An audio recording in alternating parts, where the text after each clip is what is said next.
Do you feel like you're kind of giving back to other comics and giving them an opportunity to get out there? And huge, definitely. Yeah, it's a big part of everything. You know, coming up at the store and being a worshiper of Mitzi Shore, by the way. Like, I would try to find her in books and stuff. It all really started for me. I was always a Letterman guy. I was obviously a Stern guy, like I said.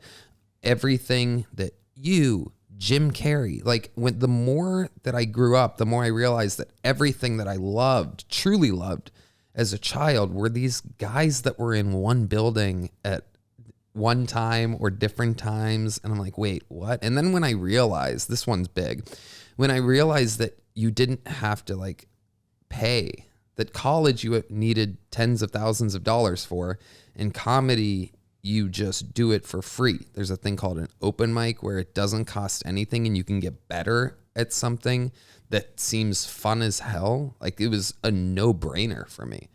And well, that's my philosophy. I don't believe in college. Yeah. I believe in, unless you have a passion for something, if you want to be an engineer, or you want to be like your siblings and figure out your fucked up mother, then you got to go to school for that. But if you have a passion or art or whatever, or business or being entrepreneurial or just starting something or figuring it out or doing comedy or being why do you go to school? There are now, and people take advantage, I believe, that maybe there's some good places, but people go to school for stand-up comedy, which I also don't. I don't believe in that at all. Me either. I like this. We're on the same page. So when I found out, and another thing that happened really between 8th grade and freshman year is when Man on the Moon came out.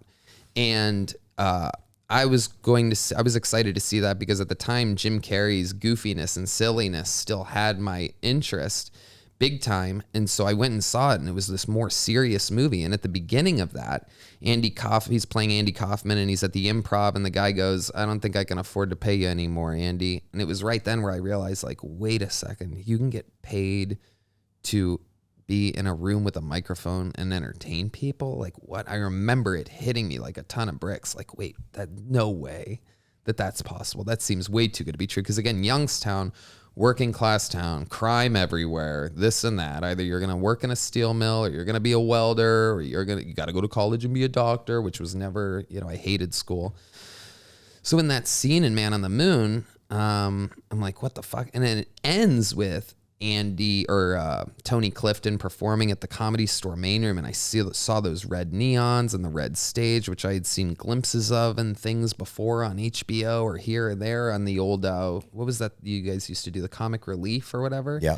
And I would see glimpses of this mysterious, cool looking black and red building. So then by the time that I got to the store, I was just mesmerized. And I believe that the more you put the building and Mitzi Shore on a pedestal, the more you get out of it.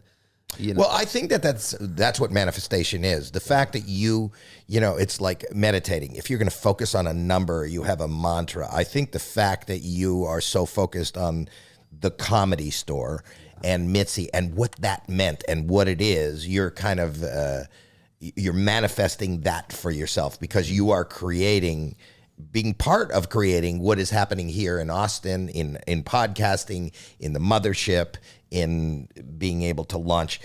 I just think that's your mantra, because the truth of the matter is, people say to me, if you had to make it today, you had to go to the Comedy Store. That was the only place to be seen. If you were a kid in Youngstown like you were, and you did, that was the only one place. The truth of the matter is that you can. We all have technology at our hands. I could sit in a hotel room right now in Austin and broadcast this and make a moment. I couldn't do that in 1978. I couldn't do it in 1985. Right. So there isn't one place. But the idea is, and what you're kind of insinuating, it's about focus. Yeah. Find that, whatever it is that you want to focus, and go toward that light. And if that image is a building and a person and people, then you got to do it. And you are probably one of the most focused. One of the things you said to me last night was, I've been doing this for 10 and a half years. You've never missed one Monday. Right. There hasn't been, if you can download a new episode of Kill Tony every Monday, wherever you get your podcasts. But to be doing something for 10 and a half years and not missing once. Right. How many days of school did you miss? Oh my goodness. Right. As many as I was allowed, and then a couple more. And work. And just the average person listening misses nobody. Right. But when you find something that means something to you, regardless of how, and this is